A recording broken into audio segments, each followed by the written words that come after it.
ഇപ്പോൾ CPM സംസ്ഥാന secretary Shri M V Govindan telephone ലൈനിലുണ്ട്. Shri M V Govindan, Palakkad railway division വിഭജനം ഏത് ഘട്ടത്തിൽ വരുന്നു എന്നുള്ള പ്രധാനമാണല്ലോ. ഇപ്പോൾ കർണാടകയെ തെരഞ്ഞെടുപ്പ് ലക്ഷ്യമിട്ട് BJP നടത്തുന്ന നീക്കമായിട്ട് തന്നെയാണ് MP മാർ ഇപ്പോൾ പ്രതികരിച്ചിരിക്കുന്നത്.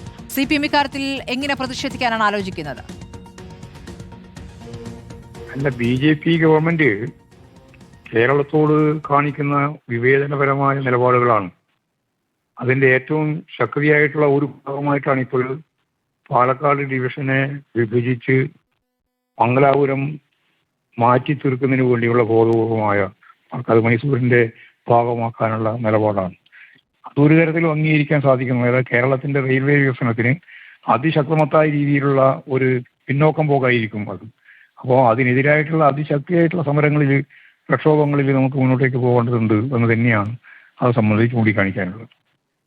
ഒരു തരത്തിലും അംഗീകരിക്കാൻ പറ്റും. ഇക്കാര്യത്തിൽ കർണാടക സർക്കാർ എടുക്കുന്ന നിലപാടും പ്രധാനമല്ലേ? കർണാടക സർക്കാരും കേന്ദ്ര ഗവൺമെന്റും ഒക്കെ എടുത്തുകൊണ്ടിരിക്കുന്ന നിലപാടുകൾ നമുക്ക് അംഗീകരിക്കാൻ സാധിക്കുന്നതല്ല.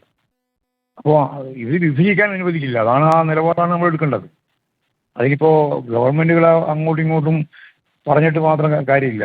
കേന്ദ്ര ഗവൺമെന്റാണ് ഇതിന്റെ ഏറ്റവും പ്രധാനപ്പെട്ട ചുക്കാൻ പിടിക്കുന്നത്. അവർക്കെതിരായിട്ടുള്ള ശക്തിയായിട്ടുള്ള പ്രതിഷേധം കേരളത്തിൽ രൂപം കൊണ്ടുവരണം. ഇക്കാര്യത്തിൽ സംസ്ഥാനത്ത് ഇപ്പോൾ MP മാർ, കോൺഗ്രസ് MP മാർ ഒരു വശത്തിൽ പ്രതിഷേധിക്കുന്നുണ്ട്. അപ്പോൾ ഒരുമിച്ച് CPM-ഉം കോൺഗ്രസും ഒക്കെ ഒരുമിച്ച് നീങ്ങേണ്ട ഒരു വിഷയമല്ലേ ഇത്? അല്ല, അതിലേക്ക് ഞങ്ങൾക്ക് യാതൊരു തർക്കമില്ല.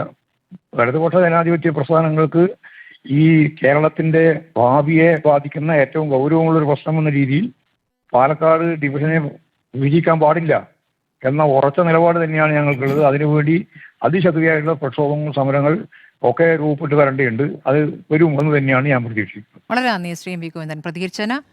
റെയിൽവേ ഡിവിഷൻ വിഭജനത്തിലൂടെ 60%